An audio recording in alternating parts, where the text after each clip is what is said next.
Hola, soc la Caram Molins i estic fent segon d'ESO a l'Institut del Ter. Jo soc el Mohamed El Moraviti i faig primer d'ESO a l'Escola Casals Gràcia. Hola, em dic Lídia Kibaja i vaig al primer d'ESO al Centre del Sall de Manlleu.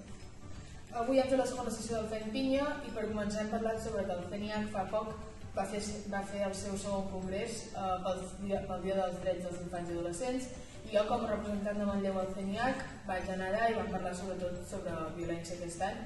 A més hem parlat sobre l'espai de debat educatiu, que aquest any al FEN Pinya hem estat convidats per parlar sobre salut mental allà. Després hem parlat de la salut mental perquè hem vist que els nens d'avui en dia ens afecta molt i com els podríem ajudar. I per últim, hem volgut enfocar el tema d'aquest any del FEN Pinya.